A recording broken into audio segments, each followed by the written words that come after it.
Good afternoon, everyone, and welcome to our 2022 Payroll Processor Year-End Meeting. My name is Terry D'Elia, and I'm the Director of Human Resources. And today, our presenters, including myself, will be Sandra Clemency, our Payroll Manager, Kathy Merzinski, one of our Payroll Processors, and Semi Delacqua, our Payroll Support Specialist. So can you believe that we only have about 6 weeks to Christmas and 7 weeks to the end of the calendar year? I can't believe it. We say this every year. Time has really flown by. Glad that we are somewhat out of the pandemic. Sorry that we're not back to in person, but I think that you all know that we gave you an opportunity to survey and to determine what might be the best format for you. And so we determined that at least for this year, we'll continue with this Zoom platform. We are recording this and it will be sent out afterwards, and it will also be posted to Freshdesk for your access as well. And next year we'll go through the same process. We'll survey again and see if we want to continue in the same format or go back to in person or something different. So for today's meeting, we're going to go through the items for a successful year end, review the 2022 tax forms, important year end dates, how to handle any pay adjustments after the December 23rd paycheck. We'll go over updates for 2023 in terms of taxes and benefits. We'll highlight the first entitlement rollover for 2023 that will happen for our parish employees. And we will wrap up with the 2023 calendars and templates. Those are the things that are really related to properly preparing for a year end and moving into the new year. We did add an optional 15-minute review and tips for searching and viewing records in Dayforce. Since we have you here, we thought we would make this offering. Certainly you're not required to attend it, but you might find that it's helpful. For many of you, you were on board when we first converted to Dayforce, and that perhaps is the only training, formal training in Dayforce that you've received since. And for those of you who participated in it, you know that we were learning as well. So in 3 years, we've learned a whole lot. And in addition, Dayforce has been upgraded 7 times since then. And while we have communicated to you the changes that have been made as best we can, there are some things that were changed in the process that were more functional or very hard to document. And so we really didn't have a way of sharing that with you very easily. And we think that the best way for you to see that is actually to see an online demo.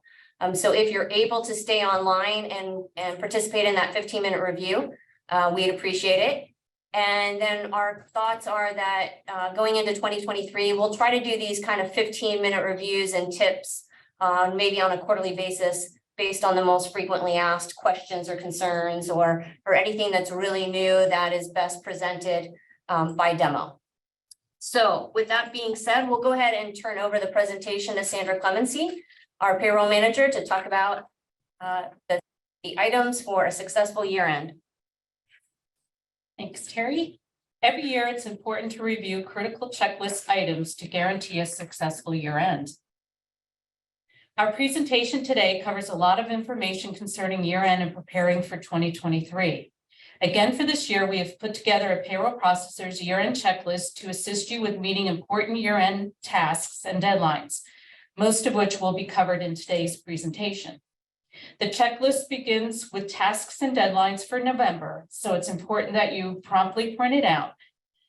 This checklist has been posted in Excel format to Freshdesk to give you the ability to add additional year-end tasks that are specific to your location.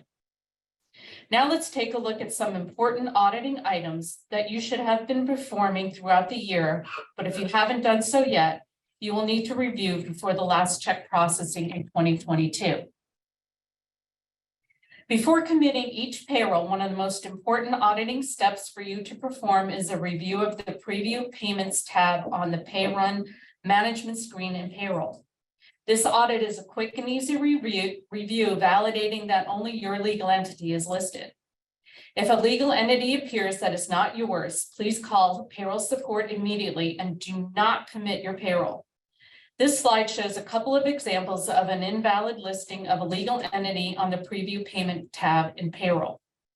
Accepting a payroll with a legal entity which is not yours creates issues with the payroll funding, the employee's issued paycheck, their W-2, and their Dayforce record. As you know, Ceridian is no longer providing us with the 30-day and older check report. You should be running this report throughout the year and reaching out to your employees and asking them to cash the check or if they need a replacement check. Once a check is outstanding for 180 days, Ceridian will automatically void the check and return the funds. Any return pay from Ceridian for uncashed checks is still due to the employee. An accounts payable check should be written to the employee for the net amount returned by Ceridian. If you cannot locate the employee to pay them, hold on to these funds as escheatment wages, and if not claimed, eventually you will need to turn these funds over to the employee's resident state. Last week, payroll support did reach out to locations who had 30-day and older outstanding checks, so any issues can be taken care of prior to year end. If you have incorrectly voided any stale dated checks in Dayforce, please contact payroll support promptly so we can reverse the voided entry, as these wages are still due to the employee and are reportable on their W-2. Before going on. Okay. I failed to mention how we were going to be taking questions. So, and that's obviously really important. So we're going to be using the Q&A, not the chat feature, but the Q&A. If you would type in your questions into the Q&A, and if possible, reference the slide number or title, that might be helpful in case we have to go back to it. And then at the end of each section, we will pause and answer those questions. Okay. A successful year-end starts with validating payroll data with the first paycheck in each January. If you reconcile wages and taxes after each payroll, then quarter to date, and then year to date throughout the year, there will be no surprises at year end. Tax returns and W-2s will be free from errors, and there'll be no need for corrected W-2s and costly amended returns. Remember, Ceridian only remits taxes and files returns on our behalf with the data we provide them from processing our payrolls. They're not validating our data for us. The IRS position is that tax liabilities and reporting requirements continue to be the responsibility of the employer, even if they outsource their tax filings and payments to a third party like Ceridian. Reconciliation should become a permanent record saved with your quarterly and yearly reports. The IRS may even require your reconciliation worksheets to be provided to them if they find that your quarterly 941 form totals are not balancing to your W-2 totals.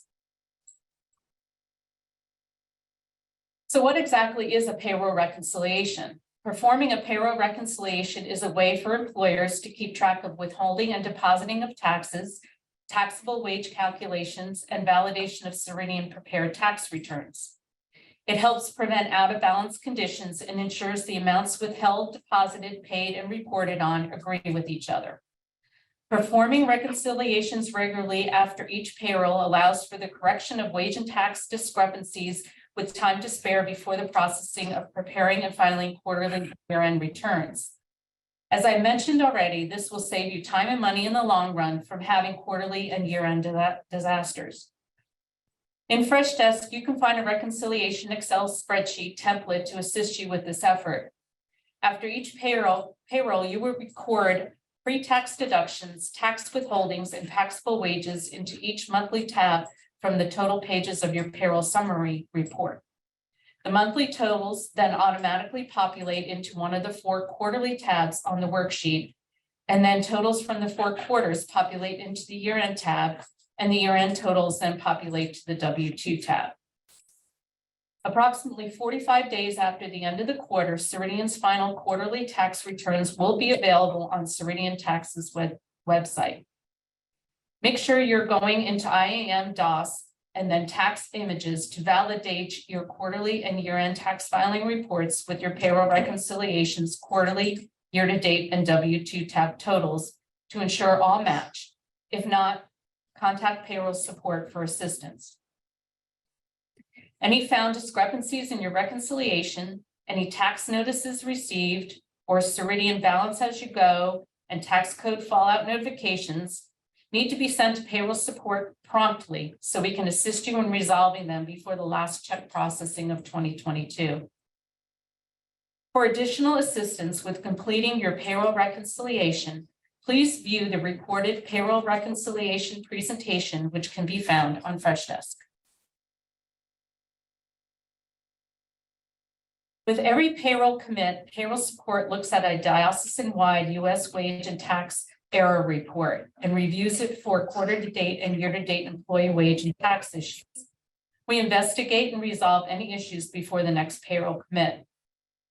Please validate that we have addressed all errors, as we want to make sure that any and all issues are resolved prior to the last payroll commit of the year. To see if you have any outstanding wage and tax audit messages, go to the payroll module, then archive reports, and open the errors only wage and tax report, which is the one-page report. All corrections need to be processed in the next payroll cycle. However, prior period adjustment off-cycle runs can be created if a correction processed in the next payroll would cross quarters. For example, voiding of a check that was issued to a terminated employee in error. These off-cycle runs need to be completed by the last Friday of the quarter, except for the fourth quarter, which would need to be completed by January 4th. If the off-cycle run is completed after the last Friday of the quarter or after January 4th, amended returns will be needed. Not correcting errors timely can result in the need for W-2Cs, amended quarterly and year-end returns, which all can cost you penalties, interest, and additional fees. If you should need to create an off-cycle adjustment run, please submit a ticket in Freshdesk to request one be set up for you. Tax code fallouts are tax liabilities that Ceridian Tax Service cannot process because the tax code is inactive, is invalid, or needs to be set up on your tax code profile with them. Each time your payroll tax data is submitted, Ceridian Tax Service compares the received data to your tax code profile. Tax data that does not correspond to your profile is held in a suspense account and is not deposited until they receive documentation from you of your tax account number and assigned deposit frequency. A lapse in providing this information may generate agency notices, the need for amendments, along with penalty and interest and additional fees. Ceridian Tax Service is required to report all liabilities to the tax agency by the check date when they actually occurred. Consequently, the longer it takes to resolve and pay these amounts to the agencies, the greater the potential for agency penalties and interest for which you will be responsible to pay. This is why it's so important for you to pay close attention to your employee's primary address and be aware of any states that you do not have withholding tax accounts for. Dayforce sets up an employee's state tax withholdings based on their work and their primary home addresses. It's also particularly important to pay attention before accepting a terminated employee's address change to an out-of-state address if they are still receiving vacation payout. Please contact payroll support with any questions concerning an employee's primary state of residence. Upon receipt of a tax code fallout notification from Ceridian Tax, please create a Freshdesk ticket to forward the notification to payroll support for immediate assistance. Once you receive your assigned tax ID number, it is important that you send the documentation to payroll support so we can alert Ceridian Tax to remit the tax being held in suspense to the appropriate agency. If the tax code fallout is for an invalid tax account, so one where you have not requested a new state tax account number 4, submit a Freshdesk ticket to payroll support stating so, and we will research it, and if needed, reverse the liability through a Dayforce adjustment, as well as notifying Ceridian Tax. We will also fix the employee's tax definition screen to prevent additional fallouts from occurring and advise you on how to avoid this issue in the future. Tax code fallout corrections need to be responded to by the target date on the notification. Responding by the target date will ensure timely quarterly filings. Tax code fallout notifications will continue to be sent on a per pay period basis until the fallout is resolved. Each month, you will receive a fallout aging report that summarizes all pending fallout activity for the quarter. In addition, if you have received any state tax deposit frequency change notices, please ensure that you promptly create a ticket in Freshdesk, attach a copy of the notice. We will then forward it to Ceridian Tax on your behalf. If Ceridian isn't updated on your tax deposit frequency change, they will continue to deposit tax with what they have on file, and this could incur late payment penalty notices from the agency that you will be responsible for paying. There are two tabs to the year-end module that you currently have access to. First is the Overview tab, which displays a list of your legal entities. We have taken away processor access to the year-end archive reports, as Ceridian has not yet established security access when viewing these reports. However, reports can be manually generated from the reports icon on the Overview screen. The second tab on this screen is the W2C tab. A W2C form is the form that needs to be submitted when correcting an already filed W2. After year-end filing has been completed, the W2C tab will become available. The W2 tax form preparation process in the year-end module is performed in a sequential order. Like the payroll module, the circular progress indicator displays the status of year-end processing for your legal entity. When you access the year-end module, you will see that the forms generator will be green already because after each payroll commit, the forms generator is automatically run overnight. This process gathers all data changes year to date so you can preview employee W2 forms and year-end reports after each payroll commit. After the December 23rd payroll has been committed, the final pay indicator will then turn green. It is not necessary for you to run the ready for print filing process in the year-end module because on January 4th, the tax forms will automatically be pushed to the print queue and sent to Ceridian Tax Service for printing on January 5th. At that point, the file and print indicator will turn green. If you hover over the status indicator to view the date and time that print filing was committed, you can then determine when employees will have visibility to their online tax forms, which will be 7 days from the print date. Each year, Dayforce starts the next year-end process automatically in March. That's when you will start seeing W2 information for the next tax year. You will then be able to balance first quarter of 2023 year-to-date to your W2 totals. Before our W2s are committed for printing, you want to make sure that you have thoroughly audited your data.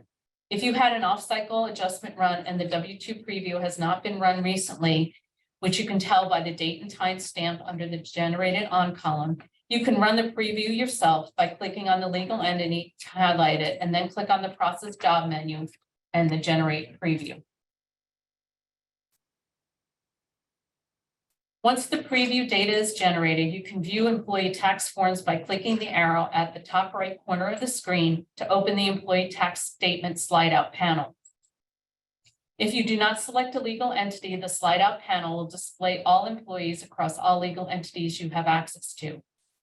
The left column on the slide out panel contains a list of employees associated with the selected legal entity. To view the tax form, search for and then select the employee from the left-hand column on the slide out panel. A preview of the employee's W2 will display. The form will have preview printed on the top of the form to indicate that it is not the final W2. Please preview one employee's W2 form now and validate that box B, which is your federal employer identification number, is correct. Choose an employee for each state you have a tax withholding account with and validate box 15, which is your state tax withholding account number, is correct. In addition, please validate that your legal entity name and address as shown in box C matches how it is registered with the IRS. We want to ensure that there are no issues with the acceptance of your location's tax filings. Please have this review completed by December 2nd. Each time that you run the generate preview process job in the year-end module, validations are performed. Click on the row where the errors or warning count is greater than 0, then click on the export problems icon to export the messages to a CSV file. The errors and warnings must be resolved or reconciled before the printing of the W2s. Unresolved errors will cause incorrect tax forms to be filed and printed. Payroll support does perform a review of these messages for all locations after each payroll and has been correcting errors throughout the year. Correcting problems early will prevent Social Security Administration from rejecting any incorrect W2s. If any W-2s are rejected, it will be your responsibility to correct and reissue the W-2 for your employee. Ceridian does not do that for us. As mentioned earlier, the year-end overview screen is where you will find the year-end reports icon. Click on the icon to see a list of year-end reports that you can manually submit to run at any time throughout the year. From the year-end reports menu, you will need to generate the final employer copy of the W-2 report after January 5th. We recommend that you run this report and save a copy to your year-end file. On the last page of the report, you will find a summaries totals page, which can be used to validate against the W-2 tab of your payroll reconciliation spreadsheet. The year-end delivery package report provides a breakdown of where tax forms will be delivered, as well as provides you with your package tracking number. The report will not show any employees who have consented to electronic-only delivery of their tax forms. It will show only those employees who will be receiving a paper form copy. Kathy will be going over the employee electronic consent process in the next section of this presentation. Make sure you're reviewing your W-2 management report as well. The W-2 management report provides a picture of each employee's W-2 at the time the report is generated. This report verifies the accuracy of your employees' tax statements prior to printing W-2s. It displays errors such as missing social security numbers and or negative year-to-date wage and or tax amounts. Your end-of-year corrections must be entered on the final pay run of the calendar year. The process of committing the final pay of the calendar year follows the same process as every other payroll, with the addition of the following activity that occurs automatically once you commit the December 23rd check. W-2 and year-to-date totals are based on paychecks dated for the calendar year. Dayforce automatically identifies the last pay run of the year for us. A time and date stamp will then appear on the overview screen for the last commit date, confirming the last pay run of the year has been completed. Notify payroll support by December 9th of any needed corrections from your payroll reconciliation and or year-end module review. This will give us time to include corrections with the last payroll processing of 2022. Changes, warnings, and errors must be resolved or reconciled before the printing of Form W-2 on January 5th. So are there any questions concerning auditing and reconciling of your payroll for year end? Just like there's 3. Yep. So the first question is a question about what if we gave the employee a check and they don't deposit it? Is that still a problem for us? So if you give an employee a check and they don't deposit it until the next year? As long as they receive that check before the end of the year, it's considered 2022 wages. It's constructive receipt. So if they don't deposit it, it's still. How does it go over It's not 180 days? Yeah, I think they're asking about the over 100, it's the outstanding checks. I think it was on that screen. So why don't you talk to the screen though, not to Dana, because I'm not thinking. Okay, so to be clear, the question was, if you give an employee a paycheck and they fail to deposit it, is that an issue?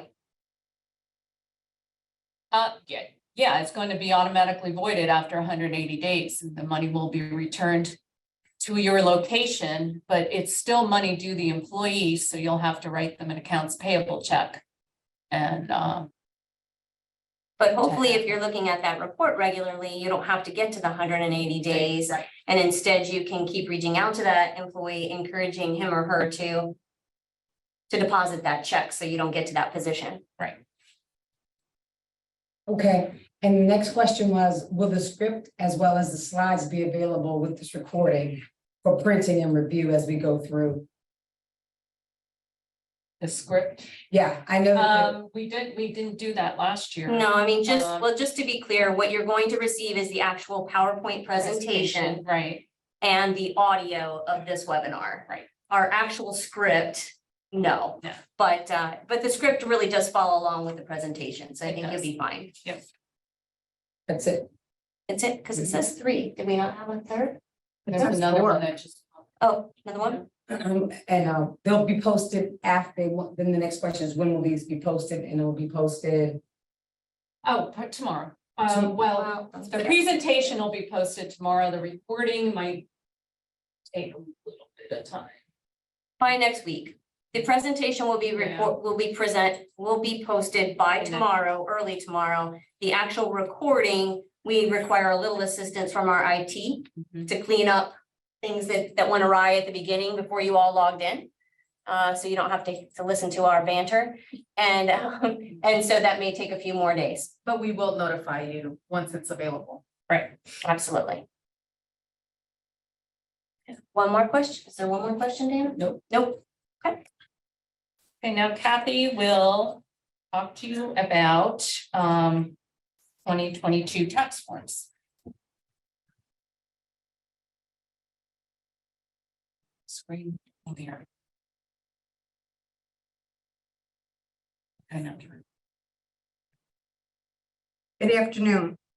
The 2022 wage and tax form remains unchanged from the 2021 form. Employees who have received paychecks from January to December 2022 will receive a W-2. The form is used by employees to file their 2022 tax return. Form 1095-C is the employer-provided health insurance form and coverage form. This form is provided to employees who had medical coverage or were eligible for medical coverage during 2022. All employees will receive a 1095-C form. It's used by the IRS to determine if an employee is eligible for the premium tax credit or as proof of their insurance coverage. Dayforce can house different addresses for employees. Employees have the ability to choose which address they want printed on the outside of their earnings and tax statements by flagging the payroll mailing box for that address. When flagging the display on tax statements box, Dayforce will use that address to display on the actual tax statement itself. If the boxes are not flagged, the system will default to the primary address. Please reference this matrix to troubleshoot any address questions that may be asked by an employee. In box 13 of the W-2, the retirement plan box must be checked if the employee made contributions to the 403B plan in 2022 or was a participant in the diocesan pension plan for any part of the year. You do not need to update this field. The HR team at the diocese is validating and updating this field for you. Employees may come to you and want to know why they received more than one W-2. Some of the reasons why an employee may receive more than one W-2 include if the employee has wages and taxes for 2022 reported in more than one state, if the employee has wages in more than one legal entity, if the employee has wages in more than one clock number for a legal entity, which hadn't been caught and corrected during the year, or if the employee has more than 3 or 4 items in box 12 or box 14. In Dayforce, employees have the ability to print their current and past Dayforce historical W-2 tax forms. Processors can also print copies of W-2 tax forms by going to People, Statements, Year-End Statements, as well as going to the Year-End module. Employees must consent to receive their tax forms in electronic form only. There is no default setting to opt all employees out at the same time. Employees must opt out or consent themselves. If an employee works in more than one diocesan location, they will need to consent for each of their login IDs. Terminated employees do not have the option to opt out of printed tax forms. However, they still will have access to obtain an electronic copy. Having employees consent to receiving their yearly tax forms electronically can save you on Ceridian fees and postage fees. Also, there will be no lost or returned forms. The steps an employee needs to follow to opt out of printed tax forms is easy. They simply go to Profile and Settings, Profile, Work Information, Year-end Forms Delivery, and click on the pencil icon where a window opens to edit. Select the check boxes for each tax form the employee wants to receive electronically and click Approve. Printing of the forms is suppressed immediately. Once an employee consents to electronic form delivery, they will receive this email from notify@dayforce.com. When forms are available, employees can print their forms directly by going to Earnings and Year-end Statements. Page 2 of the printed form will contain all the same information that the paper form has. Take note that page 2 information is not visible to the payroll processors when viewing forms from the year-end module.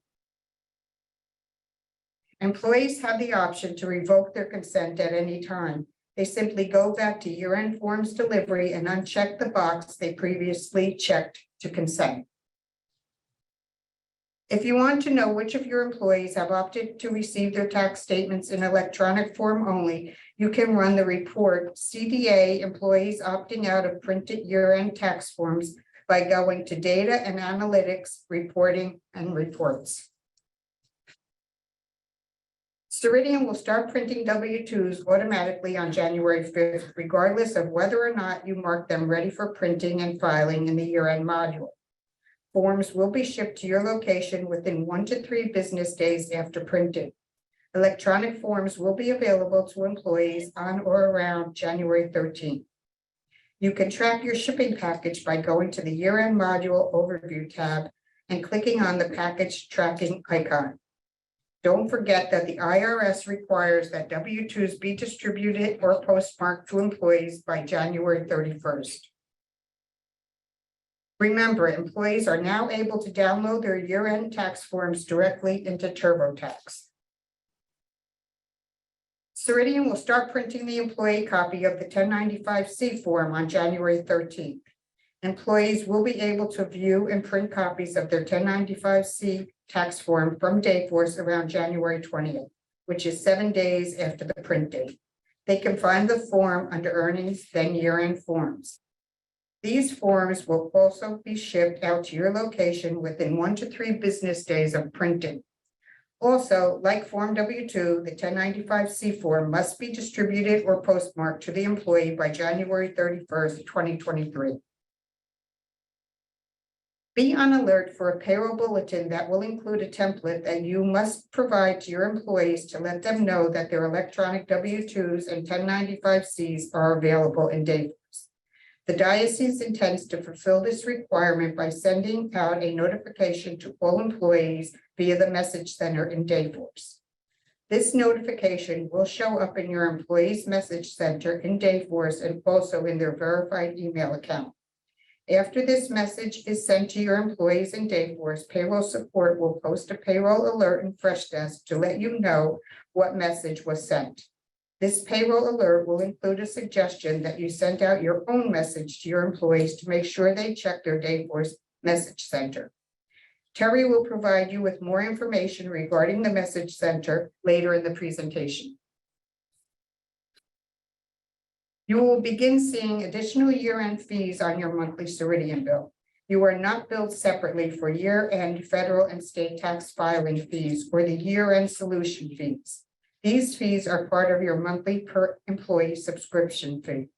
Please note that you will not be receiving an archived report of employees' 1095-C forms.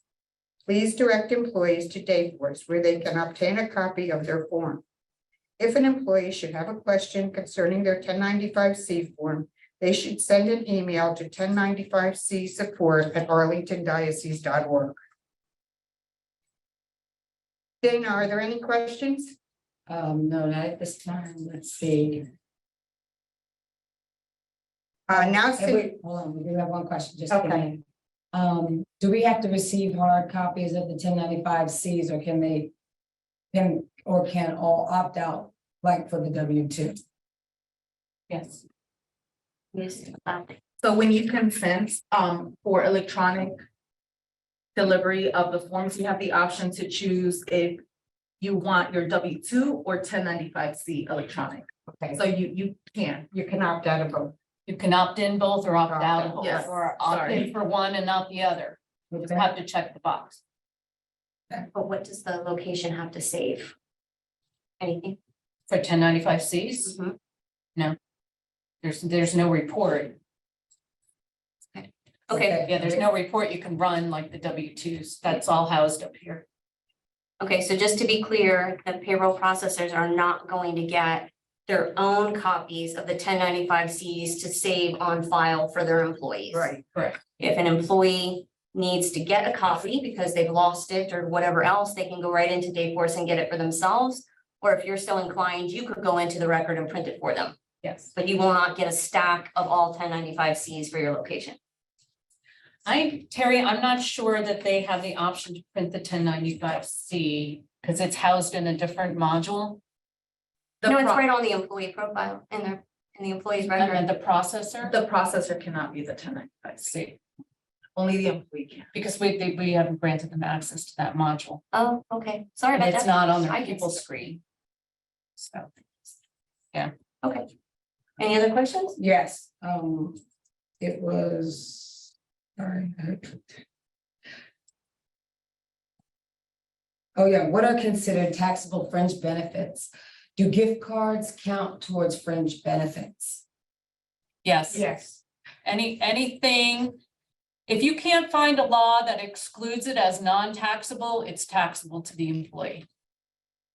So gift cards, cash, Housing, housing, tuition reimbursement, possibly, possibly, cars. personal use of a company vehicle. Yeah, pretty much everything's taxable. The only thing Yeah. that's not taxable is what they would consider de minimis. And de minimis has got to be really, really small, like you give somebody a pencil, you know, or Or you can't determine the value of it. It's, if you give a $10 gift card, you can determine the value of it and who got it, right? But if you're letting people make copies, personal copies, you're not really tracking that. So that's too hard, and that would be considered de minimis. Okay, that's it. Now Cindy will go over some important year-end dates and deadlines. Cindy? Thank you. Since year end is such a busy time, Since year end is such a busy time for everyone, it is important that we plan ahead to ensure that we have set enough time aside to focus on and accurately process our last paycheck of 2022. In the next few slides, I'm going to go over the year end dates and deadlines. And as a reminder, if you have any questions, submit the questions into the Q&A section. And like Terry mentioned, you can add the number of the slide, which is found on the bottom right-hand corner of each slide. We'll go over them at the end of this section. With year end comes year end or Christmas bonuses. Terry sent an email to pastors and principals yesterday, providing them with helpful suggestions about awarding year end bonuses, whether in the form of wage or non-wage payments, such as a gift card. The email encourages them to give you sufficient time to fit bonus processing into your payroll processing schedule. We highly recommend bonus payments are processed no later than with the December 9th paycheck. In addition, a payroll bulletin providing payroll processors with instructions and helpful hints on how to process year-end bonus and gift cards was sent out yesterday. The most efficient and less labor-intensive way to process year-end bonus is to include the payment with regular wages. Remember that Dayforce allows you to keep quick entries to a future payroll, so there is no need to wait for the last minute to enter bonus payments. The deadline for the November 25th payroll commit is Monday, November 21st at 5 p.m., just like the Veterans Day holiday payroll processing schedule, so please plan ahead. Since Thanksgiving is a bank holiday, payrolls need to be completed no later than 5 p.m. on Monday, the 21st. Please remember that the timing of when you commit your payroll will determine when your paper paychecks will be delivered. If the November 25th paycheck payroll is committed on Friday, November 18th, your paychecks are estimated to be delivered on Tuesday, November 23rd. If you commit your payrolls anytime from Saturday, November 19th through Monday, November 21st, your paychecks are estimated to be delivered on Wednesday, November 24th. We highly encourage you to commit your payrolls as early as possible on Monday, the 21st, so that paychecks are received prior to Thanksgiving. Please be sure to plan ahead and prepare for delivery of your Ceridian payroll package. If you require any change be made to the delivery of your payroll package, you will need to contact your carrier directly to make such changes. Unfortunately, Ceridian will not be able to change the delivery of your package to a one-day delivery. Should you find that there will be no one available to receive the payroll package, your carrier will send the package back to Ceridian, and Ceridian will apply fees for redelivery. Please do not distribute paychecks to your employees prior to payday November 25th. At the CAO, we plan to immediately contact those employees who do not have direct deposit and encourage them to sign up as soon as possible to avoid paycheck delivery issues for the November 25th paycheck. We will remind the employees that they can always change or turn off direct deposit if desired in the future. We plan to also turn off the direct deposit pre-note function for any new hires and employee submitted changes.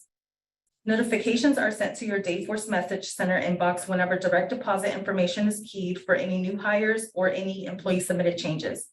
The documentation on how to turn off pre-notes is posted on Freshdesk. If the employee refuses to elect direct deposit and someone will be in the office to receive the payroll package, have them mail the check to the employee. Mailing the check is the preferred method so that the employee won't try to cash the check prior to Friday, November 25th.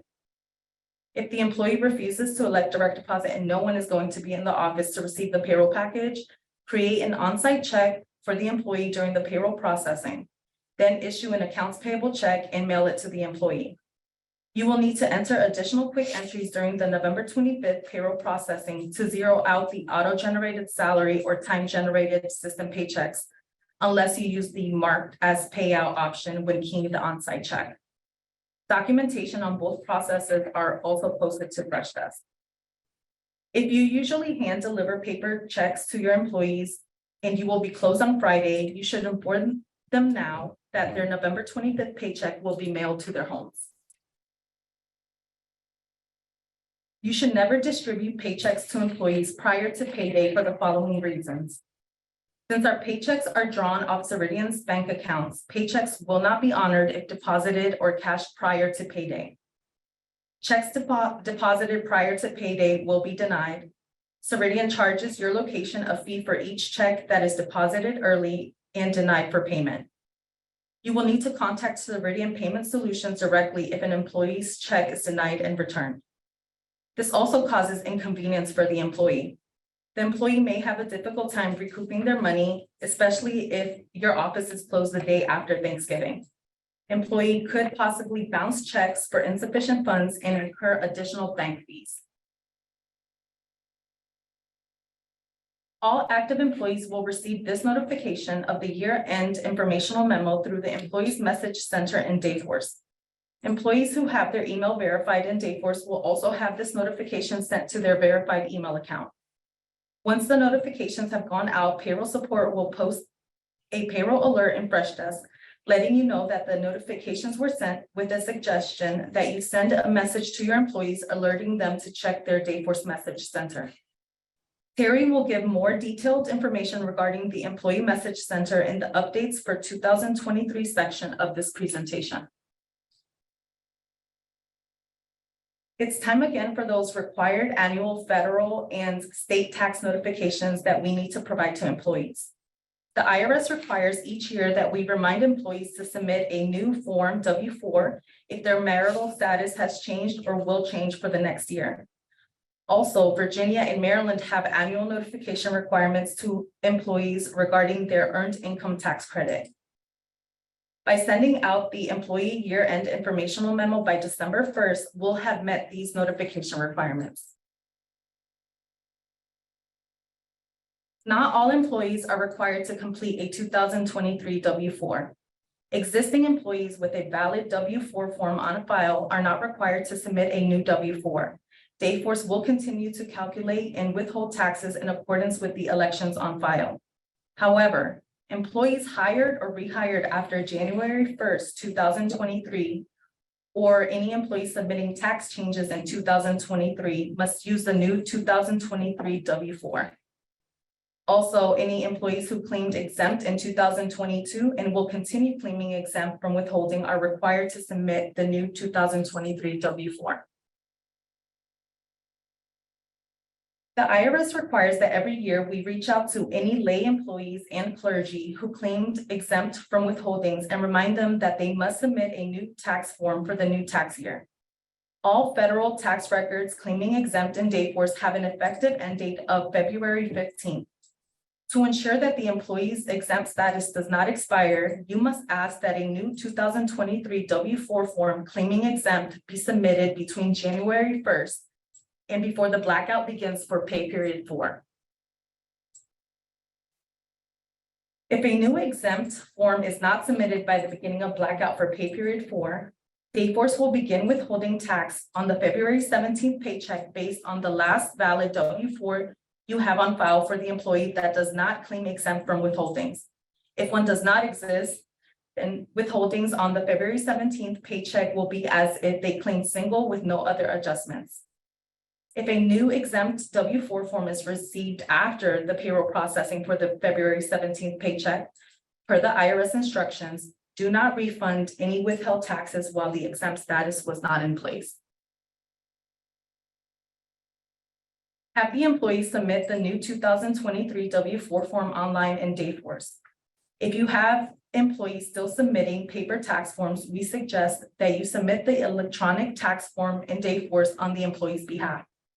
Sign the form by keying the phrase entered from paper form submitted by employee as shown in red on the bottom of this slide. Ceridian has programmed a field on their electronic form for the employee to key the word exempt, as IRS instructions for the paper form is to write exempt in the space under line 4C. This slide shows Virginia, Maryland, and DC's annual requirements for completing new tax forms for those employees claiming exempt from state tax withholdings. It is important to remember when any new exempt Maryland tax forms are submitted, you will also need to go to the Maryland local tax code found on the employee's tax definition screen in Dayforce and check the exempt tax only update wages box.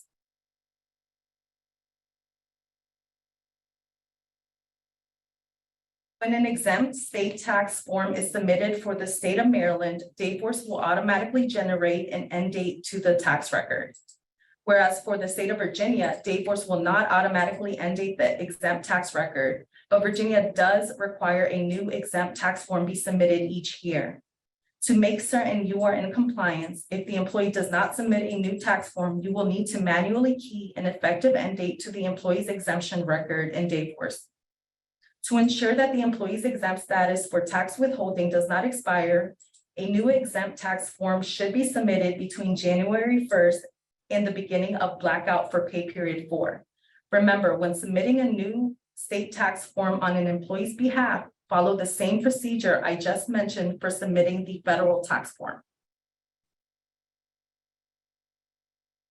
To assist you in identifying which employees are claiming exempt from federal and/or state tax withholdings, you can run the report named CDA Fed and State Tax Exempt Report - All Employees in Dayforce. Documentation with instructions on how to run and read this report can be found in Freshdesk under the Dayforce Payroll section of the knowledge base. Remember, for a quick find, use the search bar in Freshdesk and just search the report name. We will be sending a reminder to payroll processors in January to run this report. We encourage you to send out an email to your staff requesting that they validate key information in Dayforce before year-end creation of W-2s and 1095-C tax forms. As a reminder, no special characters should be used when keying in the name or address fields in Dayforce. Doing so will cause the IRS to reject those 1095-C forms.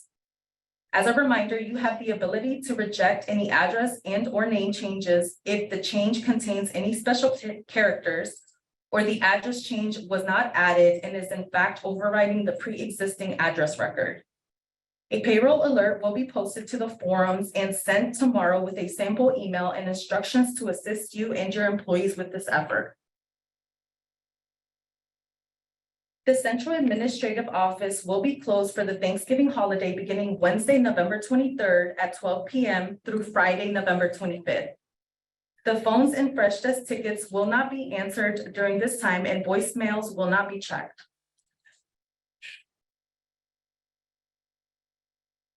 Now let's take a closer look at December and review some of the changes that have been made to the calendar since it was published last year. In December, the employer health savings incentives will be added to Dayforce and will process with your December checks. A payroll alert will be sent soon and will include instructions on how to validate the total amount of employer health savings incentives added to your payroll prior to accepting your December payrolls. Employer paid incentives and employee contributions to the health savings accounts must be reported on the W-2 in box 12 with code W. Don't forget to include the employer incentive amounts with the employee's contributions on your payroll reconciliations monthly tab for the month of December on line 42. After committing the November 25th paycheck, report any payroll reconciliation issues to payroll support as soon as possible so we can include any corrections with the December 9th or December 23rd paychecks.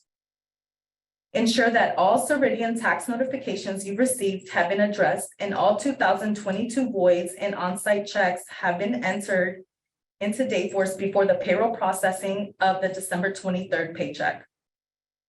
The committal deadline for the last paycheck of 2022 has been moved to Monday, December 19th, no later than 5 p.m. Blackout will start up again on December 26th through your payroll commit of the January 6th paycheck. Since we will be accepting our December 23rd payroll earlier than normal and with our office closure during pay week, please plan ahead on how you will deliver paper paychecks to your employees on payday December 23rd. As a result of committing our payrolls earlier than usual for the December 23rd paycheck, your Ceridian package containing your employees' paper paychecks may also be delivered early. Approximately by December 20th, if payroll is committed on Friday, December 16th, or approximately by Wednesday, December 21st, if payroll is committed anytime from Saturday, December 17th through Monday, December 19th. If paychecks are received before December 23rd, please do not distribute them to your employees prior to payday. At the CAO, we plan to follow the same procedures as for the November 25th paycheck. We will contact those employees who do not already have direct deposit and encourage them to sign up as soon as possible. We will also turn off the direct deposit pre-note function for any new hires and employee submitted changes. Again, paper checks will be delivered to your location for employees who did not elect direct deposit. If someone will be in the office to receive payroll package delivery, those checks will need to be mailed to the employees. If the employee did not elect direct deposit and no one is going to be in the office to receive the delivery package, create an on-site check for the employee during the payroll processing, issue an accounts payable check, and mail the check to the employee. Remember that if you are paying the employee via an accounts payable check, you will need to zero out the auto-generated salary or timesheet generated system paychecks during the payroll processing for the December 23rd paycheck, unless you use the marked as payout option when keying the on-site check. Documentation on both processes are posted to Fresh Desk. Again, as discussed earlier for the November 25th paycheck, you should never distribute paychecks to employees prior to payday because of Ceridian's positive pay process. The Central Administrative Office will be closed for December 23rd through January 2nd. This includes payroll, HR, and the Employee Benefits Office. Fresh Desk tickets, phone calls, and voicemails will not be monitored or returned from December 23rd through January 2nd. However, in case of a payroll emergency, the payroll support office will monitor Fresh Desk for a limited time on December 27th and 28th from 8 a.m. to noon. On these days, payroll will respond only to payroll processors who have an urgent issue that cannot wait until we are back in the office on Tuesday, January 3rd. Do we have any questions? Yes. This one goes back to, one of them goes back to the previous section, and it's a follow-up about payments to cantors. So is it allowed for the cantors to receive a check directly from the funeral home? Now we receive from funeral homes and pay them on payroll. I think that's a question we should take offline, quite frankly. So whoever submitted that would be really helpful if you contacted us separately and we could talk about the specific situation. That opens up like a huge can of worms that would be difficult to address in this presentation. Okay. And this one goes back to the gift cards question. What if gift cards or certificates, gift cards or gift certificates is for a specific item and minimum value? I think you already answered that. And gift cards are always, regardless of the amount, Always tax. are always taxable. Right. All right, and then is there a report that we can run to determine who has not validated their email?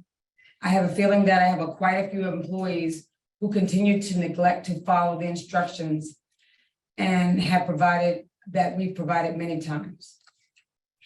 So the answer to that is yes, actually, we are preparing that, we have a report and we're preparing that guidance and we're going to be sending out that notification within the next few days. We're just trying to fine tune it. And then about the 1095Cs. Do processors do or do not have access to the forms? So I Yeah. just checked in Dayforce myself, under the processor role, yes, you can see your employees' year-end forms, W-2 and 1095C. So if you needed to access that for some reason, or to show it to somebody or print it for them, you are able to do that. Okay, and we'll receive the 2023 payroll calendar as in previous years. No. Not the monthly. Not the monthly one. We did, however, the 2 months for November and December in this presentation are posted to Fresh Desk separately, so you can print out November and December, but we did not create it for the entire year. We do have other calendars out there, the payroll processor 12-month summary calendar with blackout dates, plus the payroll processing schedule, as well as the blackout dates that are posted to the forms page. The blackout dates we will send after this presentation. Okay, that's it. Okay, so now Sandra will go over how to handle pay adjustments after the December 23rd paycheck has been admitted. Due to holiday and office closures and other year-end processes, there will be no off-cycle runs producing pay for year-end 2022 after the December 23rd paycheck has been committed on December 19th. Therefore, it's critical that you allow enough time to validate and audit your last paycheck processing of 2022 very carefully prior to committing it on Monday, December 19th, as it will be difficult to provide corrections promptly to your employees. With that said, if you do discover that a pay adjustment is needed after your final paycheck of the year is committed, keep in mind that the issuing of a W-2C to that employee may be required, as well as amended returns. If you discover that you grossly overpaid someone, contact Ceridian Payment Solutions immediately. You will need to submit a form requesting a direct deposit deletion or reversal, or a check stop payment directly to Ceridian Payment Solutions, either by fax, email, or online in Ceridian Tax. Search in Fresh Desk for the document entitled Overview of Ceridian Payment Solutions in Ceridian Tax, and go to the section titled How to Make Requests to Payment Solutions for additional information. Ceridian Payment Solutions forms are also posted to Fresh Desk. Do not void this check in Dayforce after requesting to stop payment with Ceridian Payment Solutions. Please reach out to payroll support on January 3rd for further direction and guidance on how to correct the employee's W-2. The steps on this slide are reserved for payments to employees who did not receive a check at all or whose check was substantially less than owed for the December 23rd paycheck. First step is to key any needed timesheet adjustments to the employee's timesheet in Dayforce. Then give the employee a loan in an amount that will cover the employee's needs until Tuesday, January 3rd. You should discuss the appropriate amount with the employee. If the employee did not receive a check at all, the amount should not be greater than the employee's regular net pay. If the employee received a check, but it was substantially less than owed, the amount should not be greater than the gross wages minus 25%. The check must be produced out of accounts payable and dated for December 23rd. Then on Tuesday, January 3rd, process an on-site check in Dayforce for the employee in pay period 1, 2023 for the entire amount owed from December 23rd. Enter 1/6/23 as the check date in Dayforce. Select retro under the marked as payout column. This will tell Dayforce to pull in the timesheet adjustments you just keyed. Then calculate the on-site check. Check the earnings and then edit deductions as needed. Remember to deduct any loan amount given using the loans without limits deduction code. Click calculate, review the check for accuracy. Only print the on-site check if the resulting net pay is 0 or greater. If the result of the on-site check is greater than 0, provide the employee with an accounts payable check for the net amount due and date it for 1/3/23. These wages will be reported in 2023. If the results of the on-site check shows that you overpaid the employee, do not print the on-site check. Please contact payroll support on January 3rd for further guidance. If you did not use the mark as payout option when processing your on-site check, you will need to make additional quick entries during the payroll processing for the 1/6/23 paycheck. These quick entries are needed to stop retro timesheet adjustments from affecting this employee's next system paycheck. The quick entries will zero out any retro pay from being added to this employee's next paycheck since you already accounted for the retro timesheet pay changes when processing the on-site check. Please reference document, how do I stop timesheet retro pay from being processed, post it to Freshdesk, or contact payroll support for assistance. If you discover that you need to void a check that was issued in 2022 and you already accepted your last payroll of the year, do not enter any voided checks or voided direct deposits issued in 2022 in Dayforce once you've committed your December 23rd paycheck. Wait until January 3rd to contact payroll support for instructions, and we will assist you in entering a year-end off-cycle adjustment run. Voided checks needed after January 4th will require issuing a W-2C and possibly amended returns. The W-2C process in Dayforce is located in the year-end module and becomes available on January 6th. Please reach out to payroll support to help you with this process. Please note that W-2C forms are not available for printing until January 17th. Ceridian doesn't print or distribute any W-2C forms. Once payroll support has created your W-2C, we will contact you and let you know how you and your employee can access and print the W-2C form from Dayforce. We will report the W-2C to Social Security Administration for you, and we will then provide you directions on how to submit the W-2C to the employee's withholding state. W-2Cs created very early in January may not require amended returns. So are there any questions? Do you have any questions? So we don't have any. No questions? Okay. Terry now will cover Okay, updates. here we go. Wait, Now we they're got a couple. coming in. Okay. Sorry. Okay. For the January 6th paycheck, what is the time frame for us to process payroll? You have till Tuesday, 5 o'clock, January 3rd. Okay. And are you done with the answer? Yeah. Yeah, so just to be clear, you'll have till Tuesday, January 3rd at 5 p.m. to commit your payroll for the January 6th paycheck. Okay. And there'll be bulletins going out reminding you of these. And it's also on the year-end checklist. We actually take that year-end checklist that Sandra referenced, I think, on the very first slide. Yeah. And that goes all the way into February. Okay, and when, and to follow up, when can we start process payroll for that check? You can start that Friday, December. We have a black. What's our? I Well, don't the have, blackout is that week, but they can start processing the check. That like, Friday. on that Friday. You Which can't do it any sooner because It's the of this- 30th. the calendars, yeah, the 30th. So you can't start processing that payroll before December 30th for two reasons. First of all, because you can't enter time in advance. Right. But also we have blackout during that week, the majority of that week, because there are other year-end activities that are taking place. Okay, Looks like you got another one, maybe? just thank you. Okay, We're good. all right, well, good, all right. Then I will go ahead, this is Terry, I'm gonna do some updates for 2023. So I believe that we discussed this last year, the state of DC, not the state, DC, New Jersey, Maryland, Massachusetts, Rhode Island, Vermont, and California have all implemented legislation that requires employers to not only file their 1095-Cs with the federal government, but also with the state. That was never the case before a year or so ago.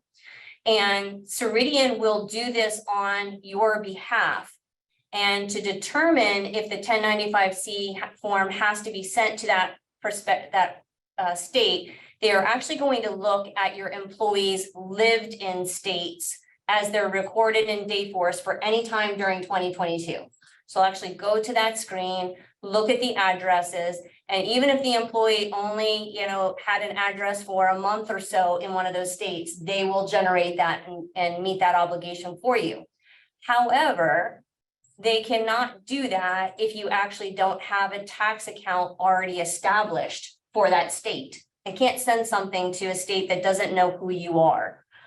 So it is important for you to be looking at that now and determining if you have employees who are going to get 1095-Cs sent to one of those states. If you do not have tax accounts already established, that needs to be done like ASAP. Okay. Ceridian will file this for you, but of course there will be an additional cost. We are expecting, and we said this last year as well, it hasn't come to fruition, but it still could happen. We are expecting that Maryland is going to follow suit. And so in preparing for that, we do ask you to also look, and if you have employees who are in Maryland, that you open up a tax account for Maryland if you don't already have one.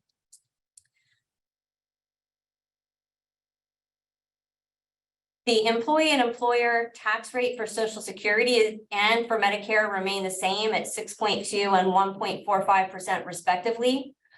Employees who have wages in excess of $200,000 continue to be subject to an extra 0.9% Medicare tax, but that is on the employee side only, not on the employer side.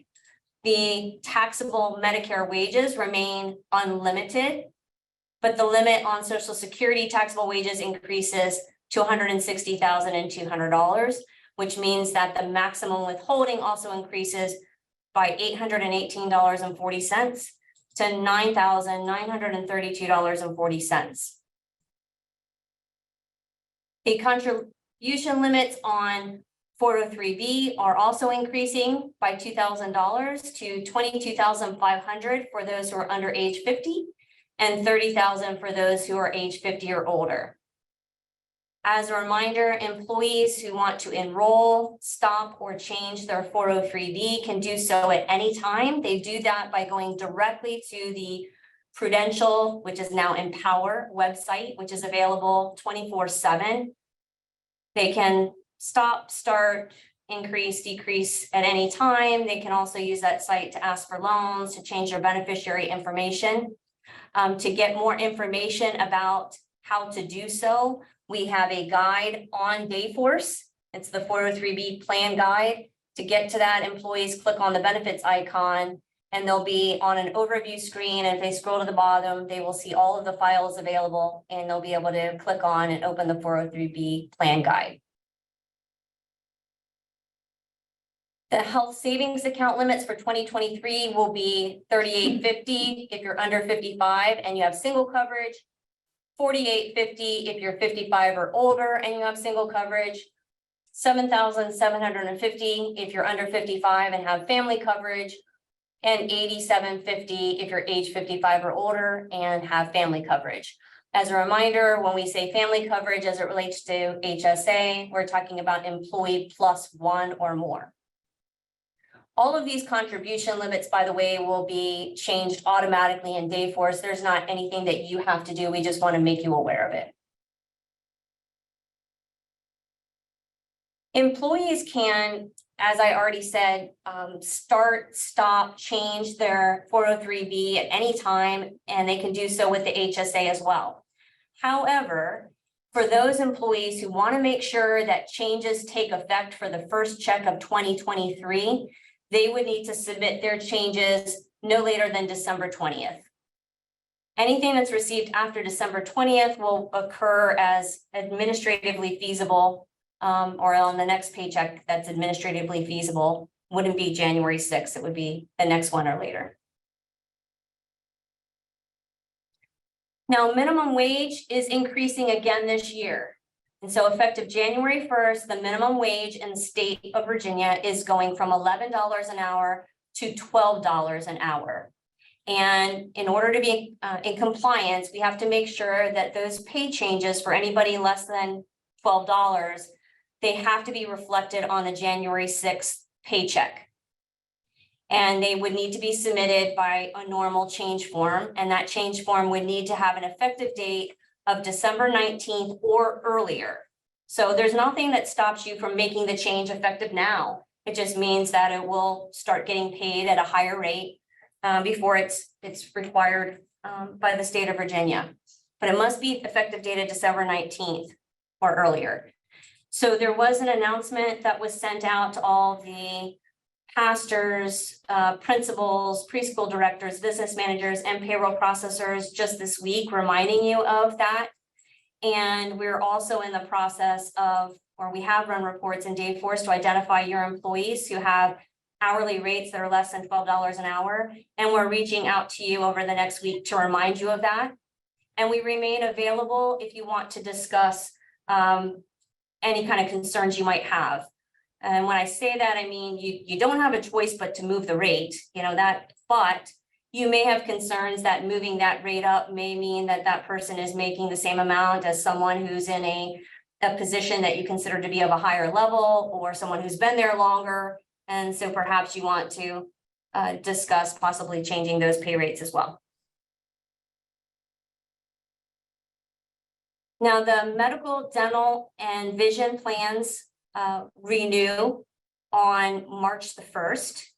And we are not in a position right now to announce what is going to be happening with those plans or those rates, as those will be communicated in probably about mid-December. Any changes that get implemented will take effect on March 1st and will be shown on your March billing.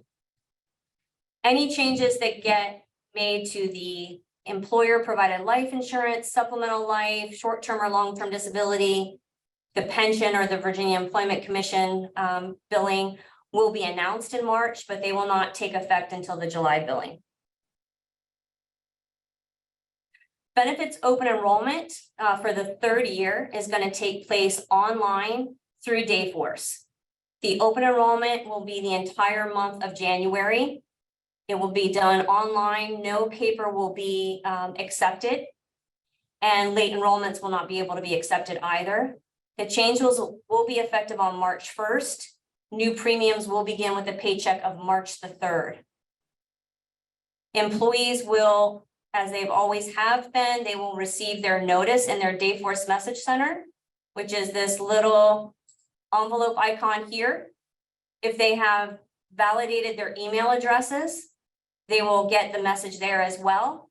And then, of course, we will be also reaching out to you to remind them of that, to send posters and ask for your help in getting those posted in your locations so that all who want to take advantage of open enrollment know to do so and understand the critical deadlines. Those who want to participate in open enrollment will click on the benefits icon that may either be here or in their drop-down menu if they haven't selected it as a favorite.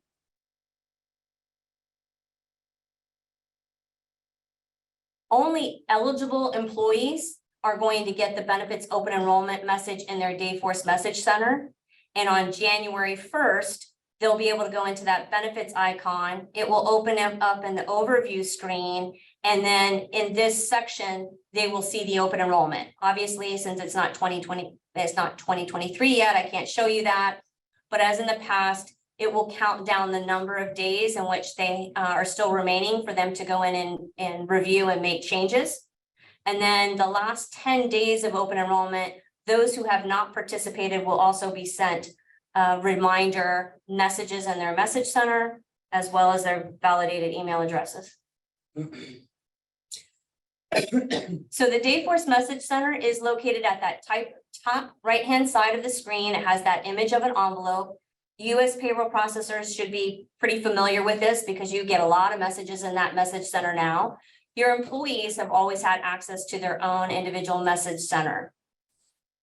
And as I've said now, and I'll continue to repeat it, if employees take the steps to validate their email addresses, then anything that gets sent to this message center will also be sent to that validated email address, which I think is really important. So there's no chance of missing a really important message. It is recommended that all employees have both a personal and a business address on file in Dayforce and that they've validated both. And the reason for the personal is that if they were to leave us and their business address is obviously either no longer valid or they can't access it, it would be good for them to continue to be able to get those messages through their personal email address. So far, we are familiar, everyone on this call, I believe, is familiar with the Dayforce Message Center, and you know that there are current communications that are getting posted there automatically. So as payroll processors, there's a lot of things that you do, and you get an automated message when it completes in your message center. For example, if you submit a new hire form or pay change form, when that form gets completed, you get a message in your message center letting you know that. And if you validated your email addresses, you'll see it there as well. For all of our open enrollment notifications and invitations, messages are going automatically to that message center. Back in the beginning of October, we made the new hire process for enrollment online exclusively, and now all new hires are receiving welcome notifications in their Dayforce Message Center. And if they are eligible to participate in benefits, they're getting a separate notice in their Dayforce Message Center as well to invite them to enroll in benefits. In September, we also started sending termination notices, farewells, and how to continue benefits through the Dayforce Message Center. Starting in December, we're going to start using that Dayforce Message Center for some more things. So payroll support is actually going to initiate and send on your behalf that year-end informational memo. That used to be something that we asked you to do, but we are learning that there is a way for us to use the Dayforce Message Center and push things out. And so we are going to do that on your behalf. Also, when electronic W-2s and 1095-Cs are available, there's that requirement that employees be notified of that. We are going to make sure that payroll support sends that announcement out to all employees through the message center. And then in the future, as things may change with tax laws, and there are messages that have to go out to the entire diocese, we will also send those by the Dayforce Message Center. Of course, anytime we do that, we will give you the heads up so that you're not surprised by it. And we may ask, at least initially, for your help in reminding employees to keep checking their message center and to keep making sure that they have validated their email addresses. In 2023, we actually want to even expand the capabilities of the Dayforce Message Center beyond what we are doing now. And that means that we'll send automated messages about benefits to those who are having changes that affect their benefit eligibility. But also, we're going to train you to learn how to use the Dayforce Message Center to do your own communications. So there is actually a mechanism for you to be able to select targeted audiences within, of course, the employees to whom you have access. So you may, want to send things that are unique to your location, or you want to highlight things that are really important, deadlines, and that sort of thing. You can use the Dayforce Message Center as well. So we want to get through the year end. We want to continue to be the guinea pigs here. And then once we feel comfortable that we've worked out all the kinks, then we're going to be reaching out to you and providing a webinar specifically on how you can then use the Dayforce Message Center as well, if you choose to.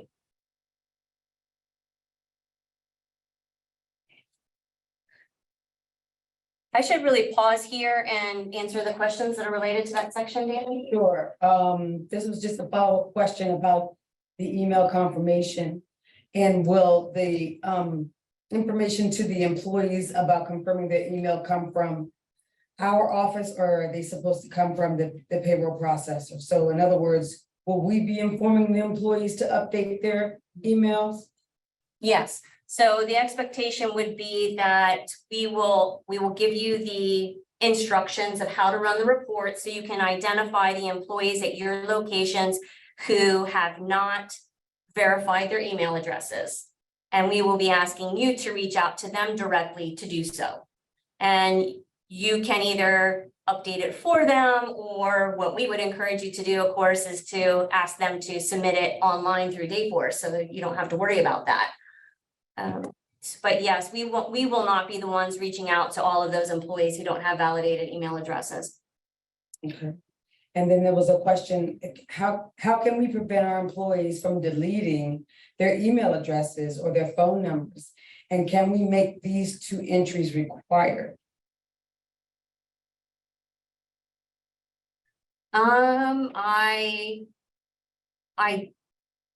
Actually, it's funny because the email requirement, I actually have that on my list right now already to see if there's a way to make it required.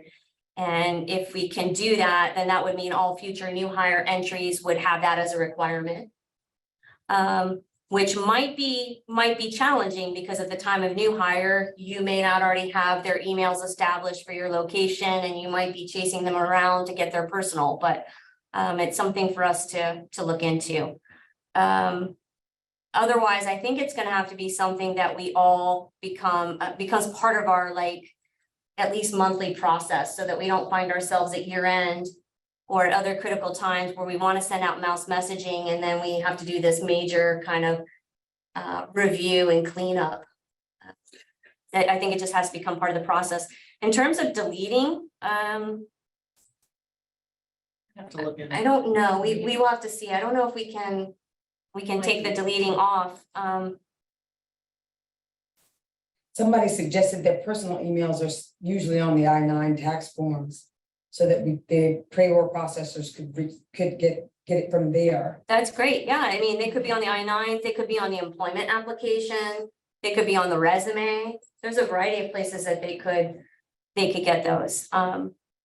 So yes, I think that it's all the more important that we make sure that we have at least one email on file for every single employee, because we really do want to start using this Dayforce message system as a mechanism for communication, because as you all know, right now, we do not have an integrated email system throughout the diocese. So every time that we want to send mass communications to employees, we have to ask for your assistance, which I'm sure, obviously puts an additional burden on you. And if we can take that burden off and use the Dayforce Message Center, I think that would save all of us a lot of time, and also get the information to our employees a lot more efficiently and timely. And that was a question about the message center as a follow-up.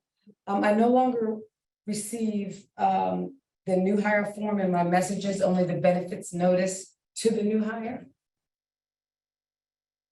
Really? Yeah, so maybe take that one offline. Yes, Yes, if we could find out who that is, because that's the first I'm hearing of that, and that certainly isn't intentional, so I don't know if that's unique to that person or if we have an issue we weren't aware of. Okay. That's it. That's it? Okay. All right, moving right along. So there will be an entitlement rollover beginning in 2023. This affects the eligible employees in our parish and daycare centers, and it will happen on February the 1st. So literally on that day, it's not part of the payroll process, but at 12:01 a.m. on that day, the rollover will occur for parish and daycare center employees. For school employees, the rollover is on a different schedule, so this will not affect school employees. Ceridian will use the balances in Dayforce as of January the 31st to determine the rollover amount. And what they'll do first is any vacation or sick time that's submitted that has a date through January 31st, they'll make sure that that reduces that leave entitlement balance prior to the rollover. So even though the payroll may not have been processed yet, it is able to look at the timesheets and recognize that those need to be deducted before the rollover is applied. And then secondly, the current paycheck leave accruals are added, and they'll use the pay period end date of 1/27/23, which is the check date of 2/3. And then they'll apply the rollover limit. And then any leave taken on February 1st or thereafter is applied to that new entitlement balance. As always, we have resources on Freshdesk and template under the templates and forms section. So you can go out there now and you'll already see the 2023 payroll calendar, the nice colorful one over here. You'll see the payroll processing schedule. And there's a tool for projecting available leave there, as well as other things that you might find helpful along the way. Do we have questions? What is the new rollover limit? So I do not have those memorized, but if you go to the employee policy manual, which is also posted on Freshdesk, and you go to the very end, there is a chart or there's an appendix, and it shows you the rollover limit, and the rollover limit is based on the employees' regularly scheduled hours. So the one that I know off the top of my head for sure is anybody who is works 30 or more hours a week. The rollover limit for vacation is 240 hours. And the rollover limit for sick is 720. For employees who work less than 30 hours, those rollover limits are different. And I'm sorry, I don't have those memorized, but they are at the back of that manual. They're also posted under the knowledge base under the payroll section. It's the vacation schedule and the sick leave schedule. Any other questions? That's it. That's it? Okay. All right, so we've ended this major part of the presentation, which is trying to share with you all of the things that you need to know in order to get through today through the end of the year and have a successful year end and a good start to 2023. If there's any questions that we didn't answer, or you think that there's specific follow-up needed just that's unique to your location, please feel free to reach out to payroll support through Freshdesk or by phone, and we will answer those as best we can. And if there's any questions that get posed afterwards that we feel everyone could benefit from hearing, we'll certainly make sure that those get shared as well. The last part really of this presentation is to do a demonstration in Dayforce. So for those of you who have to leave or do not want to participate in that, no hurt feelings, certainly understand. And if you jump off now, I just want to make sure that you know that we're all wishing you a very happy Thanksgiving and a very blessed Christmas and New Year's. And we look forward to continuing to work with you. And for those who are ready, we'll go ahead and go into the Dayforce test site and do this demo. Okay, so it's locked me out. That's okay. We can do this fast. So I am in the test of Dayforce. So anything that I do here will not impact any employees.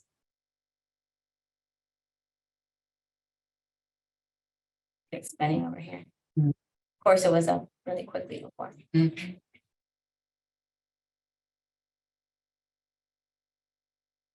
I'm gonna go in under the role of processor so that my screen looks like your screen for the most part. So as a reminder, when you come into Dayforce at the home screen, what you're going to notice is that up here where there's the little house, this is your home. So this is your home screen. Anytime you click on that, you will be taken right back to this screen. Your middle section here, these are basically your favorites. Everything that you see here, you can also get to via the drop-down menu. Okay, so there's not anything missing here. You get to choose how you want to maneuver around Dayforce. Some of you like icons, some of you prefer to go through the menus. Whatever you choose is going to get you to the same place. This blue section of favorites is customizable, so you get to decide what you want your favorites to be and even how, in what order that they're displayed. You can only have 6 at a time. If what is displaying here is not what you want, or you don't like the order of them, then you can go to the edit button. And what you'll see is these are all the things that are being displayed, and these are the things that are still available to you. So if you want to take something down and either replace it or not, you just click on that and you drag it down into this section here. And then if there's something you want to move in, you drag it into the section up here. You can also move these around just by clicking and dragging. Whatever view you want to see, just make sure that you always hit save when you're done so that you can see the changes reflected up here. And you can change this as often as you want and you will not harm anything in doing so. Before I keep going, Dana, there's like 16 questions up here. I just want to make sure that nobody's having a problem hearing me. No, there are people that wanting to have, there also have not received the Okay. new hire form. Okay, perfect. Now, down at the bottom, you're going to notice that when you sign in here, under my team are going to be the names of all of the employees at your locations who have you assigned as their timekeeper. So you can see that I've got 5 people assigned, one of whom is a test employee. And what you may not recognize is that there's a whole lot you can do. Terry, we are gonna stop you now because they can't see the screen. see that. You can't see this? I wonder if everyone else can. Do stop new sharing Okay. I'm wondering if everybody and else now can go see it. back to share. And then click on your date for, no, Yeah, it's screen. Okay. okay. Can they see now? Can you see now? Oh, Yes, yes? yes. Yeah, okay, all right, wow, okay, thank you. All right, well then I hate to repeat myself, but I'm gonna start over a little bit. So this blue section are your favorites. You can only have 6 favorites at a time. In order to change your favorites, either to replace them or to move them around, you click the edit button. To take something away, you just click and drag it. To add something, you click and move it up. To move where you want it positioned, you click and move over. And you can do that as often as you want. Just make sure you hit the save. And when you hit save, it will change your view. And this is a view that's just unique to you. Now down below, whenever you come into this home screen, your team is going to show. And what your team is these are the employees who have you listed as their timekeeper. So I have 5 people who report directly to me and on their screen have me as their timekeeper. Now, this is not just informational. There's a whole lot you can do just right here from this screen that you may not be aware of. So for example, when I click on my employee Ceridian test, I get a lot of information about this person without even having to go to the people screen. So I immediately get contact information. I can see when they started working, how long they've been there, how long they've been in their assignment, what their status is. If emergency contacts exist, I can see those as well. And I can see their personal contact information, address and phone numbers. I can go under the pay tab and I can get some more information. Now I can see that the person's full-time, that they're hourly, and I can see what the hourly rate is. Now, my test person has not been paid, but if she or he had, there would be the earning statements here as well.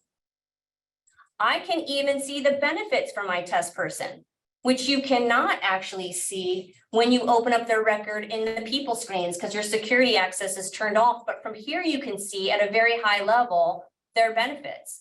So my test person has waived dental, medical, and vision, but has the life and disability, which is free, and the pension plan. Okay, so you can't see if they're covering their dependents or any kind of details like that, but you can at least see if they're participating or not. You can even see their forms, meaning if you wanted to kick off something, this just saves you time. Instead of having to go to the people screen, open up their record, and then find the form, right here from the home screen, you have all that at your disposal.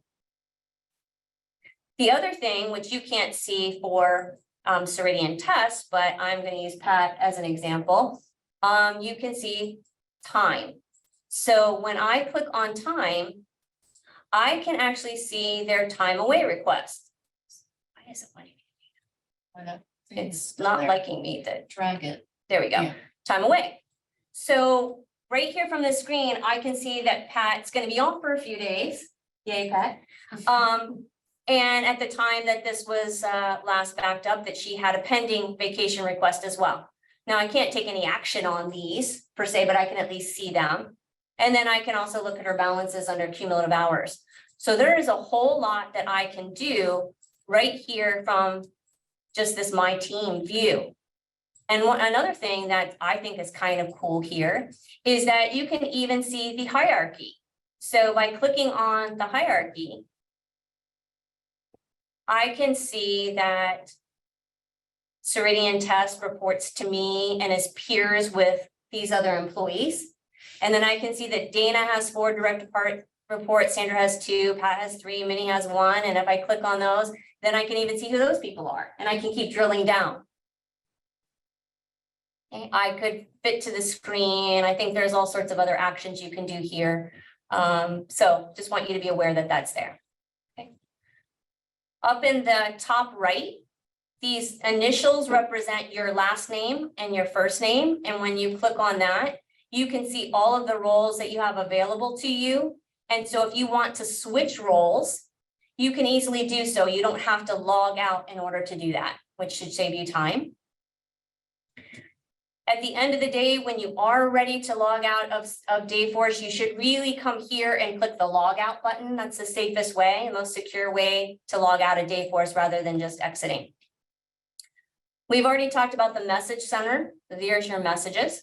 You all should be really familiar with the approvals. You have to go to this regularly as part of your payroll process to approve leave or forms that are coming in.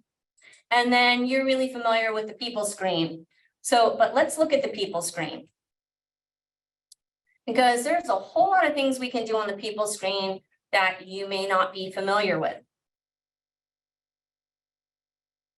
So when I come into the people screen, you're going to see you have this top section and this bottom section. The top section, everything that's above this blue line, this is your ability to search. These are the fields that you can use as criteria to select who you want to see down below.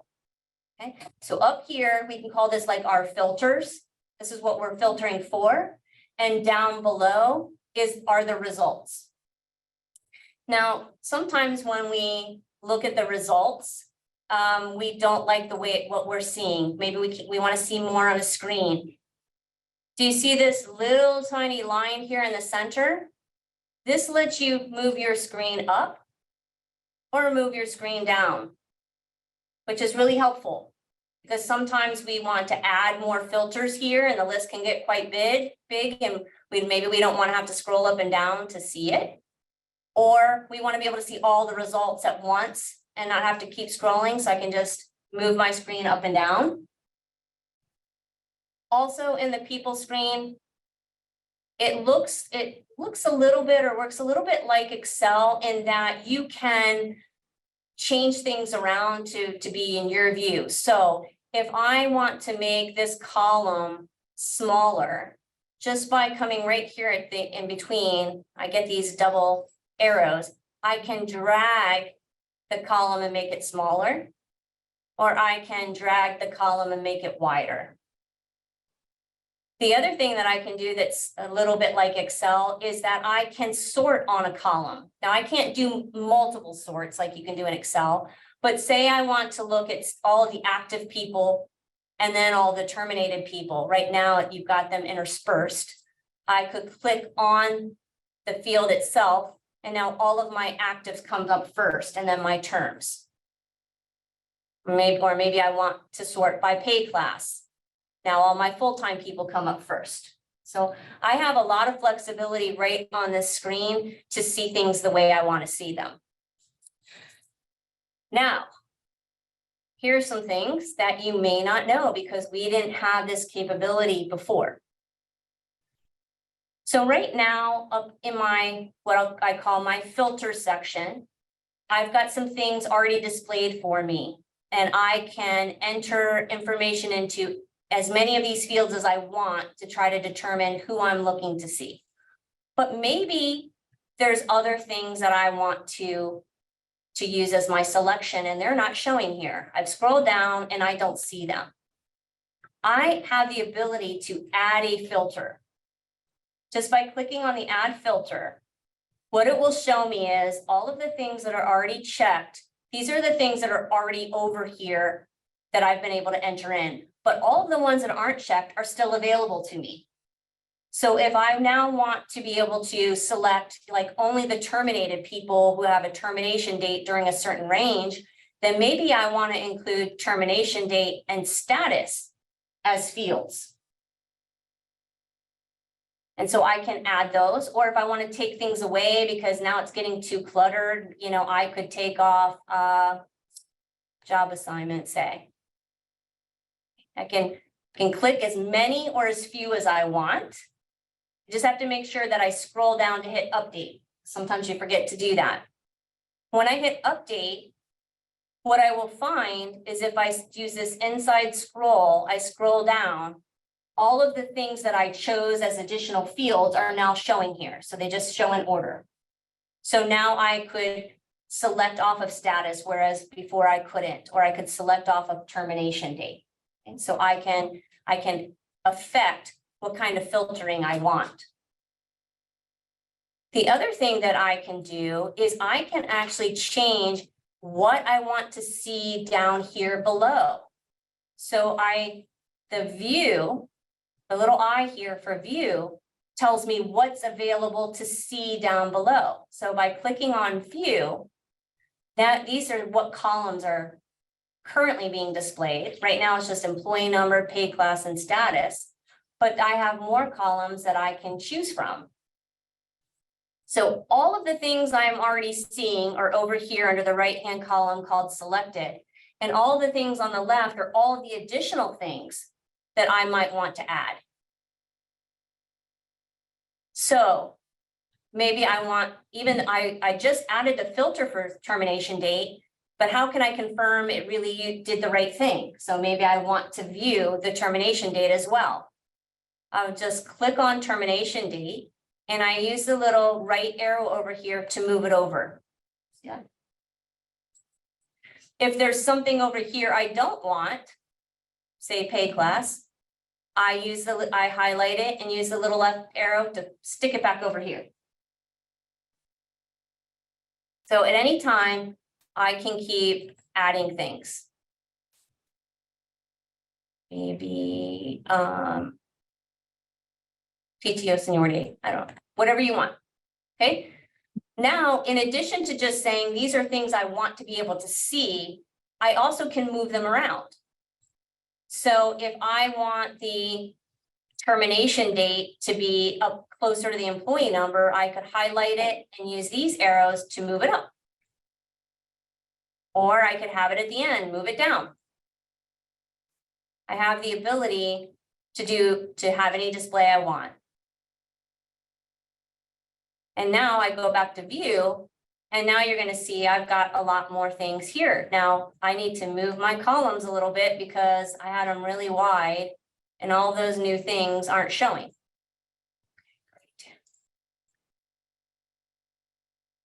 Sorry. Yeah, it's okay. So this is what happens in a demo, right? You get things, there we go, apply. Okay, so now here they are. And to get that filter back, I have to click filter. So now I've got my filter with my new fields that I might want to use. And then I've got these new columns and they're displayed the way that I want them.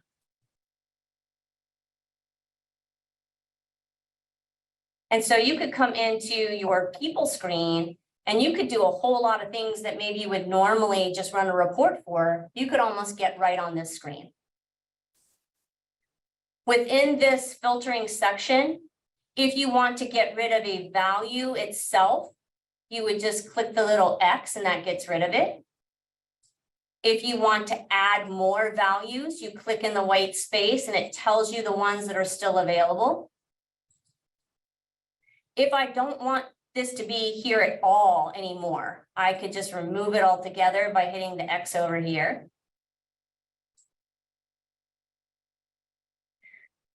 Another trick is when you're looking for names. Dayforce is really sensitive. So if I put in the letters DEL and I hit apply filter,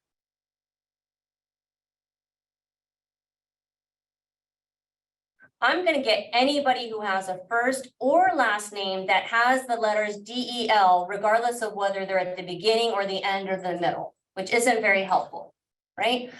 But if I know that I'm looking at them to be the last name, if I put a comma there and then hit my apply filter, now I'm only going to get anybody who has the letters DEL in the last name. Okay, so, or if I know that it's the first name that has DEL, I can put a comma before and put DEL. And now I'm only going to get employees with the first name that has DEL in them. So I'm using DEL. It doesn't have to be one, it doesn't have to be 3 letters. It could be 1 letter, just a way to just further help you find who you're looking for maybe more easily. Okay.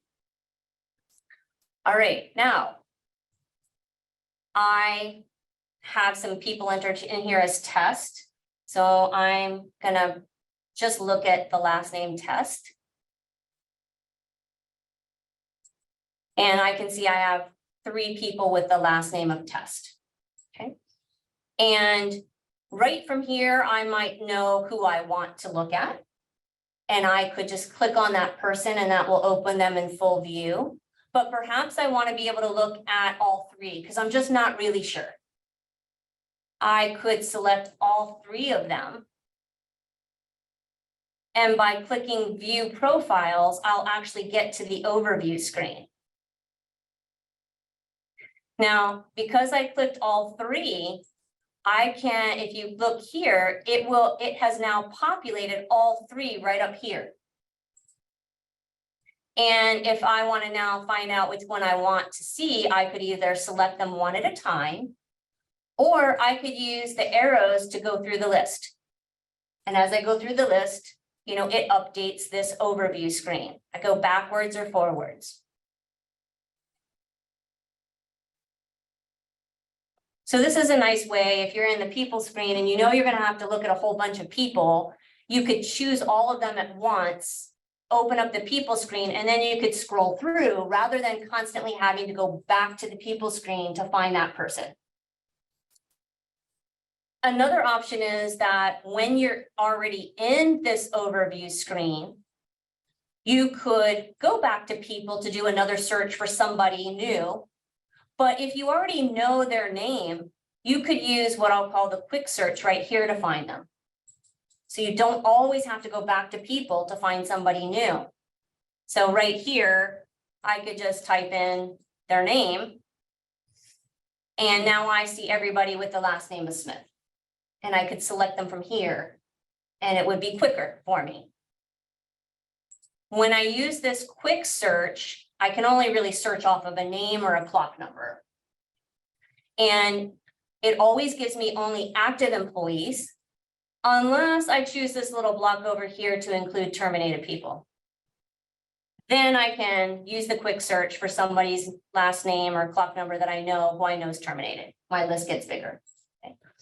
And again, I could just scroll down till I find the person that I want, right?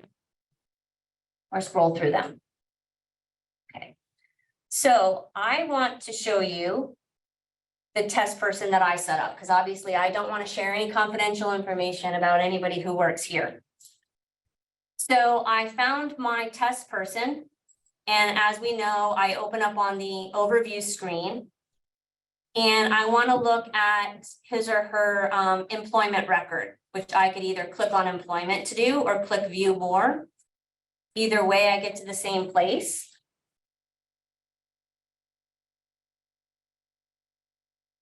When I open up a screen in Dayforce, they almost all work the same way, in that they always open with the active record showing only. So you can see this blue here, active, meaning that what I'm seeing right here is just what is current for today.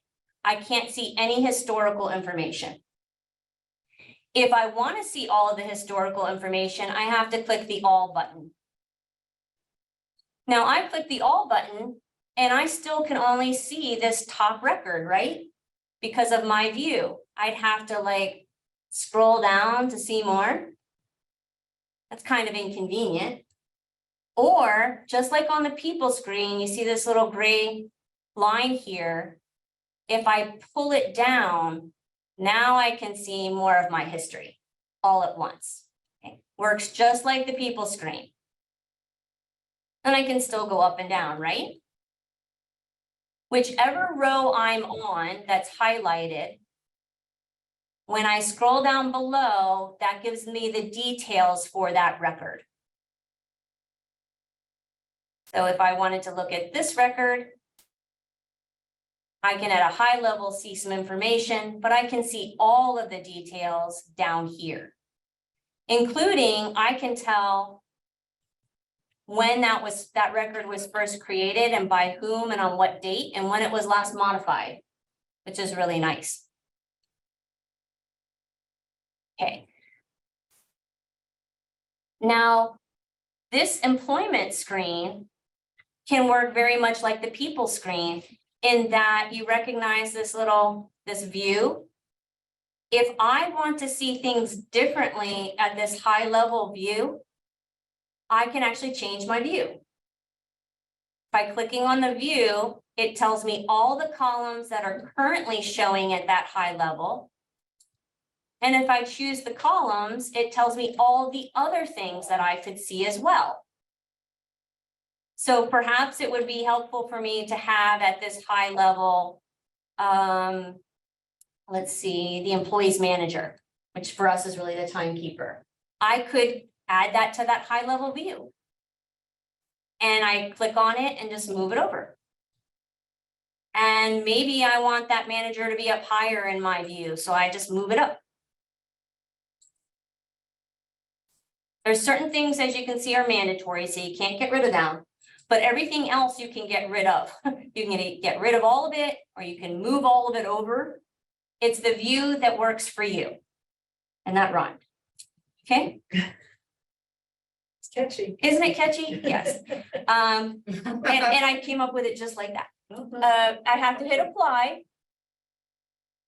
And then I have to go back up to my view. And now what I did has been updated. So now I can see other things that weren't there before. And I can move my columns just like I could on the people screen. What I'm trying to just show you is that everything I showed you on the people screen, you can do the exact same thing here on the employment screen. You can't filter, okay? But you can change what you're going to see at this high level view. And you might really like that. That might save you a lot of time. So you remember that you've got this thing that you can drag things up or down so you can see more at one time without having to scroll per se. Okay. And you can change what you see at this high level. Whatever you change up here is only at the high level. All of the details down here below remain in the same order. And this is your view only.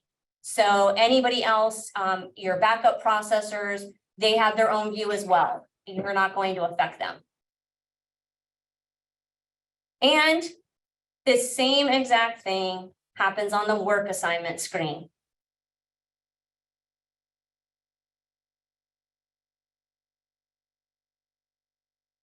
So when I go into the work assignment, again, it's only opening up the active view.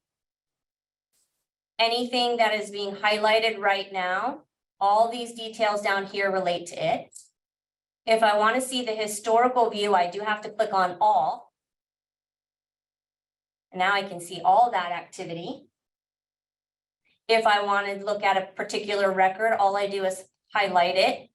And then all of the details that support it are below, including when it was last modified and by whom. And just like on the employment screen, if I want to view this view to be different, this high level view to be different, I just click on view. I can see which columns are already showing. And here are all the columns that are still available to me. So maybe I want the hourly second rate to show up at that high level view too. I could insert it. Now I've got the primary and the hourly right next to each other. I have to apply it. I go back to view. And now look, now the hourly second rate is showing right next to it. Now, these are all primary jobs. Ceridian test doesn't have a secondary job, so nothing's showing there. But if you did, you could see that rate there. This is all up to you just to try to make your work life a little bit easier.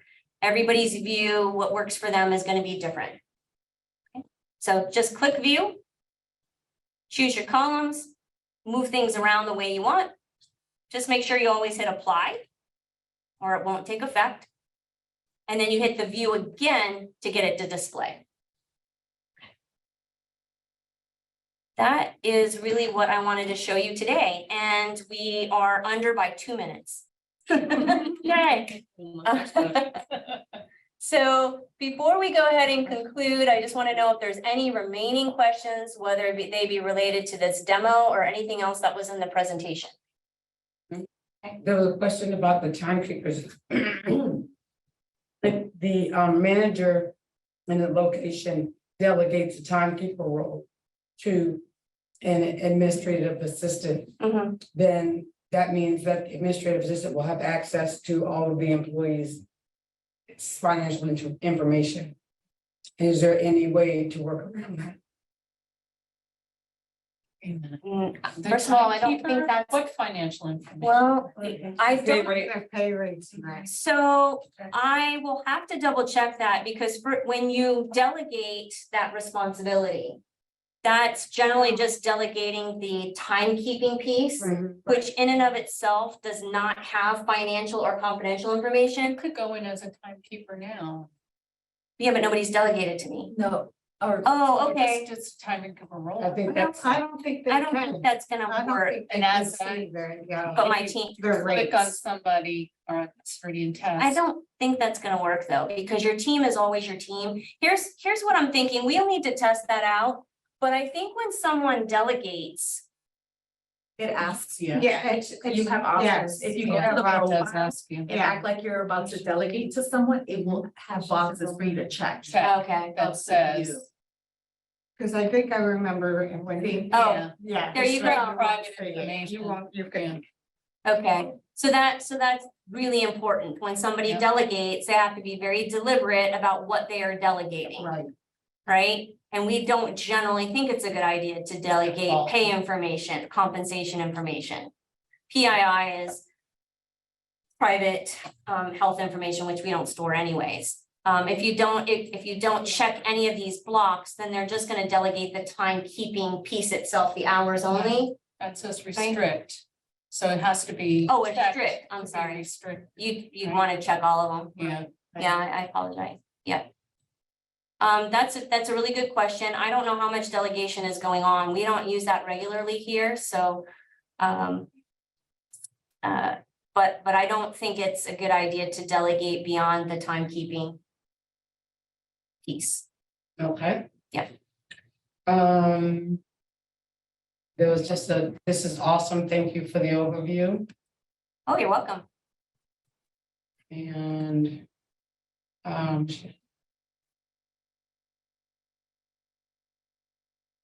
it was a follow-up question about the timekeeper. So it said, our timekeeper manages the employees at the school. She has her admin assist with payroll. And the timekeeper role is under her sign-in. I think this is something we have to take offline because it's specific to that location, maybe. Okay.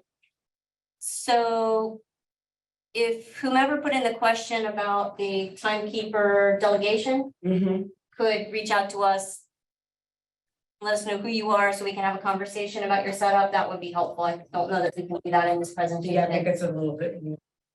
Sounds a little more. Okay. More complicated, yes. What I would really recommend is that if at all possible, the person who is the true manager of the employee should be their timekeeper. And that delegating to someone else should be something that happens in rare occasions like vacations or other kinds of absences. I recognize that pastors often want to delegate, and I do get that, and I don't know that you can challenge that much. But beyond that, I really think the managers should be the timekeepers. And it is so easy to be a timekeeper, and it's also very easy to change the timekeeper. It's not as if that's a big project to make that change.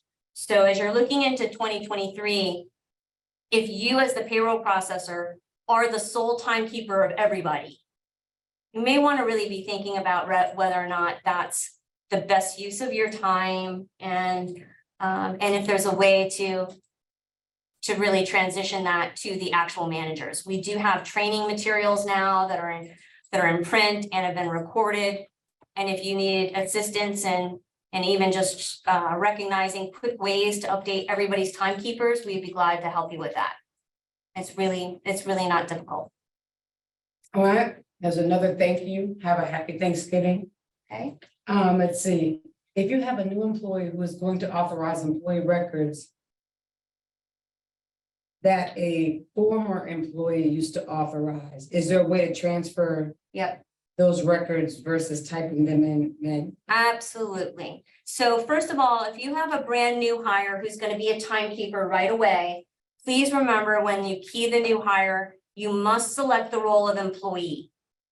And then you will have to go to that new hire's screen, security screen, and then give the additional role of timekeeper. That's first, right? Because everybody has to have the employee role. That's like the foundational role. So don't skip that. But yes, there is a way to mass change the timekeeper for someone. So I want to show you this. I don't know if my test person, let's see. Okay. So Ceridian Test right now is not a timekeeper. But I could make her a timekeeper, right? I just go to her security settings and I make her a timekeeper. So this is the first step. I'll make it today.